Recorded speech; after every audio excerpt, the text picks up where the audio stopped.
ایک صلوات ایسی پڑھیں کہ آپ کی پڑھی ہوئی صلوات جناب سیدہ کے مقدمے میں گواہی کے طور پر لکھی۔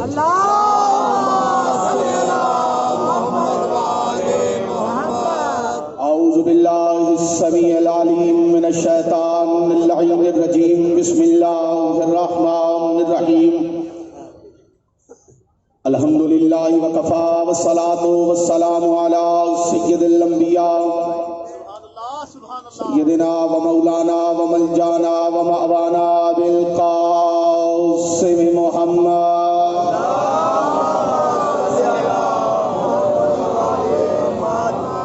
المصطفى وعلى آلہ وأولادہ والصدق والصفاء والوفاء الذین اذهب اللہ عنہم الرجس وطہرہم تطہیرا۔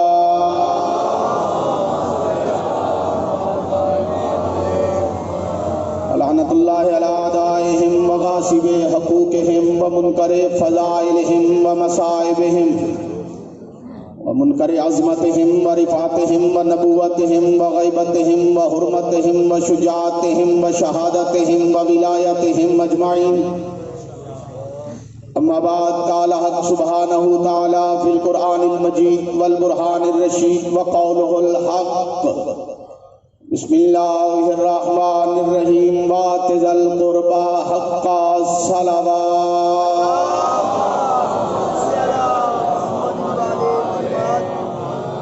آج کی یہ جلیلۃ القدر،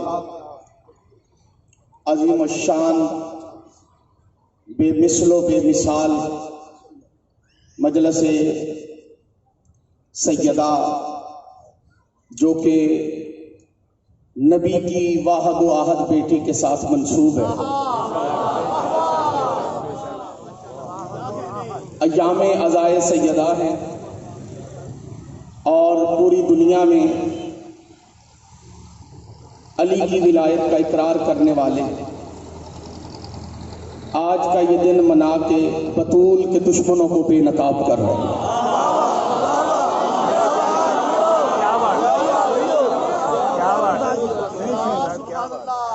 شیعہ سنی محبان اہل بیت کا اجتماع ہے، حد نگاہ مومنین اور مومنات تشریف فرمائیں۔ جناب سیدہ کے اوصاف، جناب سیدہ کا فضائل اور بالخصوص معرفت بطول 1.25 لاکھ نبیوں میں بھی کما حقہ کوئی نہیں جانتا۔ جو بندے بولے ہیں میں انہیں سلام کرتا ہوں، وہ میری اطاعت کے لائق ہیں۔ جو خاموش رہے ہیں وہ بات یقیناً سمجھ نہیں سکے۔ آدم سے لے کے عیسیٰ تک نبی بھی نہیں جانتے کہ کما حقہ زہرا کسے کہتے ہیں۔ خدا ان ہاتھوں کو کسی کا محتاج ہے۔ مقام سیدہ کیا ہے؟ عظمت بطول کیا ہے؟ مقام زہرا کیا ہے؟ یہ انسان کی اوقات ہی نہیں، انسان کی بساط ہی نہیں، انسان کی حیثیت ہی نہیں کہ کوئی یہ جان سکے کہ بنت مصطفیٰ کی عظمت کیا،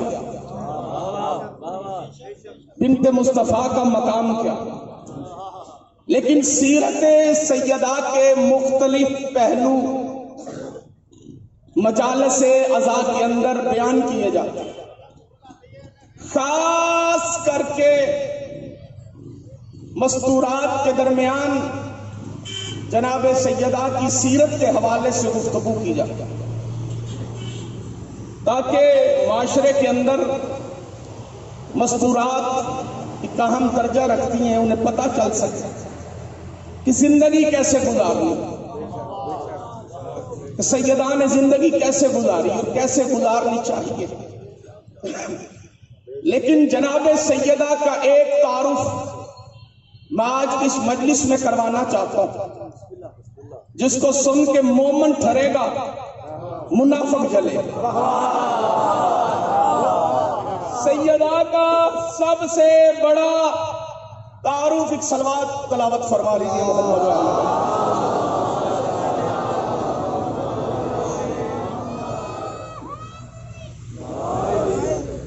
علی بڑا ایسا کہتے ہیں آپ میرے خیال سے.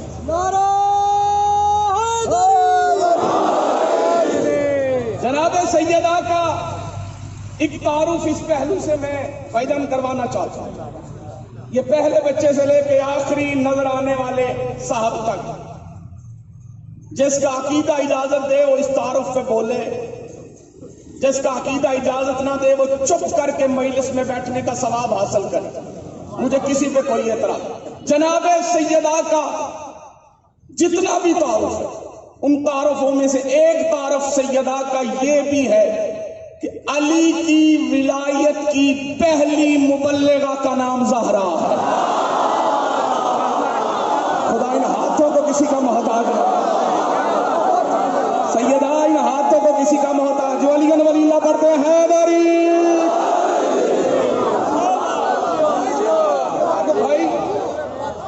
بہت اچھے آپ کو سلامت. جناب سیدہ مدافع ولایت علی ہے.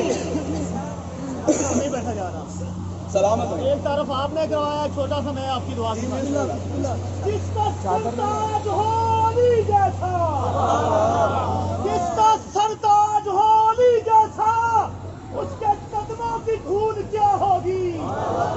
ارے جس کی فضا حسین کی ماں ہو، یہ ایسے رجبانہ بھی فضا کو بھی ماں کہہ دیتے. جس کی فضا حسین کی ماں ہو، کیا خبر وہ بطول کیا ہو. سارے مل گئے ہیں. سبحان اللہ سبحان اللہ. یہ گفتگو صرف سماعت کا چٹکارا نہیں، ادھر سے سنی اور ادھر سے نکال دی، اٹھے واہ واہ کی، گھر کو چلے گئے، نعرے لگائے، اگلی مجلس کا انتظار کیا. خدارا اپنے آپ کو تبدیل کیجیے. اس کی وجہ یہ ہے کہ دشمن لباس بدل کے علی کی ولایت پہ ڈاکہ ڈالنا چاہتا.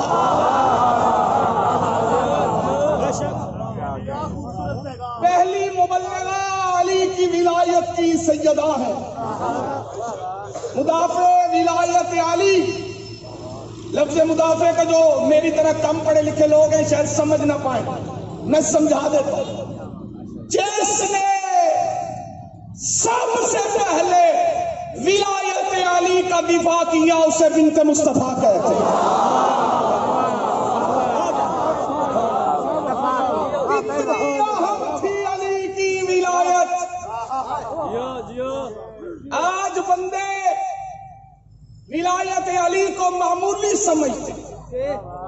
شیعت کا اثاثہ ہے علی ولی اللہ. نو کمپرومائز، کوئی سمجھوتا نہیں. زندگی آنے جانے والی چیز ہے. مار بندے کورونا سے بھی جاتے ہیں.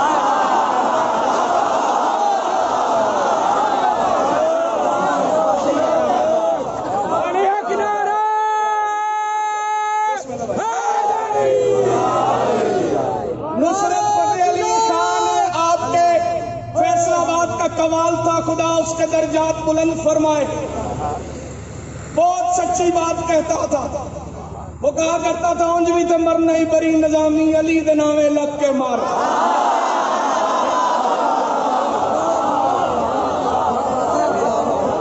مار تو ویسے بھی جانا ہے.